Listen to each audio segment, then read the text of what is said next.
बार बार bulletin देखने वाले सभी दर्शकों को चंद्रमोहन कल्ला का नमस्कार। राम राम ने खम्मा गणिसा। आज के समाचारों में राजनीतिक फ्रेम में राजस्थान में मुख्यमंत्री अशोक गहलोत अकेले ऐसे नेता है जिन्हें टक्कर देने वाला फिलहाल कोई नहीं है और भारतीय जनता पार्टी के कई बड़े नेता अब वसुंधरा राजे को हाईकमान से मांगने लगे हैं। राजस्थान की सियासत भी मौसम के संग संग चल रही है। कभी बिजरॉय की तरह से सियासी हवाएं तेज हो जाती है तो कभी सियासी उमस में नेता परेशान हो जाते हैं। कांग्रेस में सचिन पायलट और भारतीय जनता पार्टी में पूर्व मुख्यमंत्री वसुंधरा राजे के भविष्य को लेकर सियासी हवा चलती रहती है और फिर रफ्तार धीमी पड़ जाती है। अभी सियासी माहौल में भी उमस घुली हुई है। सिवाय मुख्यमंत्री अशोक गहलोत के कोई भी नेता ऐसा राजस्थान में नज़र नहीं आता कि वो राजस्थान के सियासी फ्रेम में दिखाई दे रहा हो। मौसम विभाग की भविष्यवाणी सटीक बैठ रही है, लेकिन सियासत का विश्लेषण करने वाले पंडित सियासी मौसम का सही आकलन कर ही नहीं पा रहे हैं।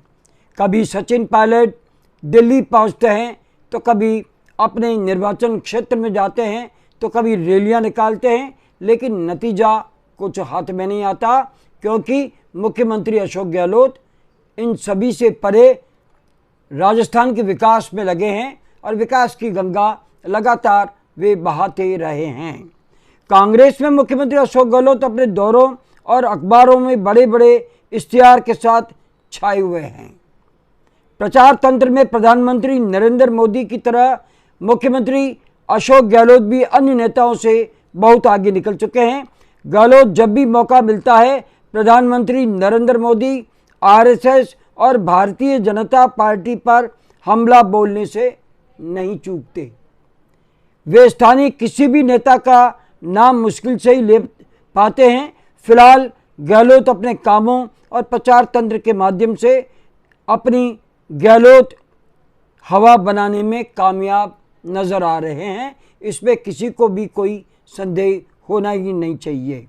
राज्य सरकार के मंत्री शांति धारीवाल, प्रताप सिंह खाचरियावास, महेश जोशी जैसे नेता एक दूसरे की टांग खींचने में भले लगे हो, यहीं इसी तरह के हाल संभाग वर्ग के नेताओं के हैं। उधर सांगोद विधायक भरत सिंह कुंदनपुर में वाइल्ड लाइफ बोर्ड के सदस्य पद से इस्तीफा दे चुके हैं, लेकिन फर्क क्या पड़ता है? विधानसभा चुनाव नज़दीक आने से पहले ही ऐसे कदम क्यों उठा रहे हैं? क्या ये कदम वे पहले नहीं उठा सकते थे? उन्होंने अपना कार्यकाल, पता है आचार संहिता 3 महीने बाद लगने वाली है, तो कार्यकाल को समाप्त करने की घोषणा एक तरह से की है। इससे कोई ज़्यादा फर्क नज़र नहीं आता है और मुख्यमंत्री अशोक गहलोत की सेहत पर कोई फर्क नहीं पड़ने वाला है। उधर भारतीय जनता पार्टी में कई कोशिशों के बावजूद एकजुटता तो नहीं दिखाई दे रही है। कई नेता कह चुके हैं कि राजस्थान में पूर्व मुख्यमंत्री वसुंधरा राजे का फिलहाल कोई दूसरा विकल्प है ही नहीं। पार्टी को एकजुट करने में नए अध्यक्ष सीपी जोशी के प्रयास सकारात्मक कतई नजर नहीं आते हैं।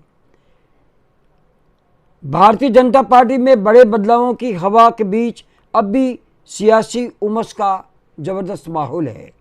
मौसम विभाग ने अगले कुछ दिनों में बारिश की संभावना जताई है, लेकिन सियासी पंडित अब भी कोई सही आकलन नहीं बता पा रहे हैं।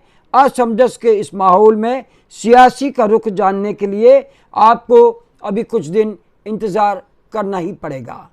फिलहाल हालात तो स्पष्ट है कि मुख्यमंत्री अशोक गहलोत के चेहरे पर कांग्रेस मैदान में उतरने वाली है और मुझे अगर राजनीतिक विश्लेषण के आधार पर कहने का मौका मिला है तो ये कहने से नहीं चूकूंगा कि कांग्रेस हाईकमान भी सचिन पायलट को लेकर के कोई कठोर निर्णय लेने की स्थिति में है ही नहीं, क्योंकि उनको पता है कि मुख्यमंत्री अशोक गहलोत ने जो अब तक सरकार चलाई है, जिस जोर तोड़ से सरकार चलाई है और जिस तरह की योजनाएं दी है, हिंदुस्तान पूरे में उसकी चर्चा हो रही है। और वो एकमात्र ऐसे मुख्यमंत्री है जो कि कांग्रेस को सुदृढ़ शासन देने में कामयाब रहे हैं।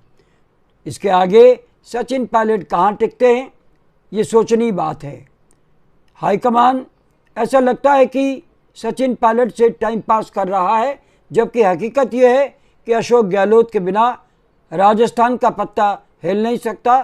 तो दूसरी ओर भारतीय जनता पार्टी में चाहे नरेंद्र मोदी हो, चाहे अमित शाह हो, वसुंधरा राजे के बिना पत्ता हिल नहीं सकता। ये दोनों नेता ऐसे हैं जो कि आने वाले समय में राजस्थान की सियासी हरकत को बदल सकते हैं और ये दोनों नेता मादा रखते हैं कि वे सरकार में वापस लौट आएं। लेकिन फ़िलहाल भारतीय जनता पार्टी के लिए अब बहुत देरी हो चुकी है, क्योंकि मुख्यमंत्री अशोक गहलोत इस समय सबसे आगे की दौड़ में दौड़ रहे हैं और ऐसा लगने लगा है कि जनता भी अब लोक लुभावन योजनाओं का मज़ा लूटने लगी है और चारों तरफ इस मारवाड़ के गांधी की जय जयकार हो रही है। तो मुख्यमंत्री अशोक गहलोत वापस अगर सत्ता में आते हैं तो ये मानकर चलिए कि मुख्यमंत्री अशोक गहलोत राजस्थान में नहीं, देश के सर्वमान्य नेता बन सकते हैं। आज बस इतना ही। आपको ये वीडियो और ये समाचार बुलेटिन कैसा लगता है? अगर आपको ये बुलेटिन पसंद आता है तो इसे सब्सक्राइब करें, लाइक करें, शेयर करें। नमस्कार, जय हिंद।